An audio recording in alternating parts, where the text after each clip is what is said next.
പിള്ളേരെ ഇന്നലെ കുറച്ച് കൊഞ്ച് വാങ്ങിച്ചേ. ഇതാ കണ്ടു നോക്ക്, നല്ല അടിപൊളി കൊഞ്ച്. അത്യാവശ്യം വലിപ്പവും ഉണ്ട്, നല്ല ഫ്രഷും ആയിരുന്നു.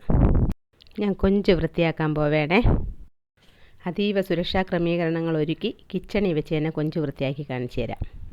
ഞാൻ മീനൊന്നും കഴുകാൻ വേണ്ടി കിച്ചണകത്ത് വെക്കാറില്ല. പുറത്ത് കൊണ്ടുപോയി മീൻ കട്ട് ചെയ്യണതും കഴുകണതും എല്ലാം പുറത്ത് കൊണ്ടുപോയിട്ടാണ്. ഇതിപ്പം കൊഞ്ചായത് കാരണം നമുക്ക് കൈ കൊണ്ട് മാത്രം ചെയ്യുന്ന പരിപാടിയല്ലേ ഉള്ളൂ, അതുകൊണ്ട് കിച്ചണിൽ വെച്ച് ചെയ്യുന്നതാണ്. കൊഞ്ച് വൃത്തിയാക്കുമ്പോൾ അതിനൊരു വെയിനുണ്ട്, അതാണ് ഈ കാണുന്നത്. ഞാൻ ഇൻസ്പെക്ഷൻ നടത്തി കണ്ടുപിടിച്ചതാണ്.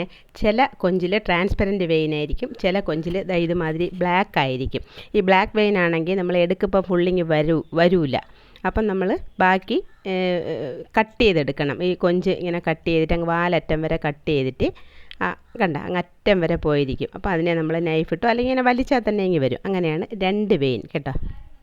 കഴുകി എടുക്കുമ്പോൾ നല്ല വൃത്തിയും ഭംഗിയുള്ള ചെറിയ മീനല്ലേ കൊഞ്ച്. അപ്പോൾ അതിൻ്റെ അകത്ത് ഇത്രയും വേസ്റ്റ് ഇരിപ്പുണ്ട്. ഞാൻ കൊഞ്ചിൻ്റെ തലയൊന്നും എടുത്തില്ല, കാരണം തല എടുക്കാൻ വേണ്ടിയിട്ട് അതിലൊന്നും ഇല്ലായിരുന്നു. അപ്പോൾ അത് കൊഞ്ചൊക്കെ അത്യാവശ്യം വലുതാണ്, പക്ഷേ തല എടുക്കാൻ വേണ്ടി ഒന്നും ഇല്ലായിരുന്നു. തല എടുക്കുമ്പോൾ അതിൻ്റെ അകത്ത് ഒന്നും ഇല്ലാത്ത പോലെ, ഒന്ന് ഷ്രിങ്കായിരിക്കുന്ന പോലെ തോന്നും. അതുകൊണ്ട് ഞാൻ മിക്കവാറും കൊഞ്ചിൻ്റെ തല എടുക്കാറില്ല. മീൻസ് തല യൂസ് ചെയ്യാൻ എടുക്കാറില്ലെന്ന്.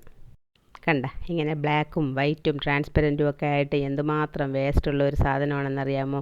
നമ്മൾ വൃത്തിയാക്കി എടുക്കുമ്പോൾ ഇത്രയും സുന്ദരിയായിട്ടിരിക്കുന്ന ഈ കൊഞ്ച്.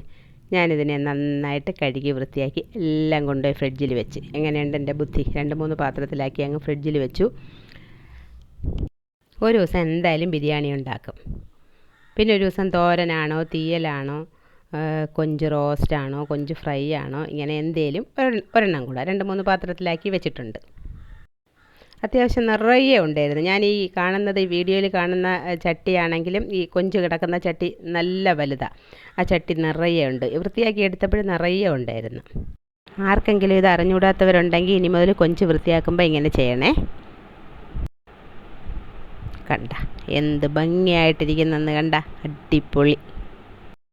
കാത്തൂന് ചോറ് കെട്ടണമായതുകൊണ്ട് ഞാൻ ചോറും ഒഴിച്ചൂട്ടാൻ കറിയും തോരനും ചൂരമീൻ പൊരിച്ചതുമൊക്കെ രാവിലെ തന്നെ ഉണ്ടാക്കി വെച്ചിരുന്നേ. അതുകൊണ്ടാണ് ഞാൻ കൊഞ്ച് ഫ്രിഡ്ജിൽ വെച്ചത്. ഓക്കേ.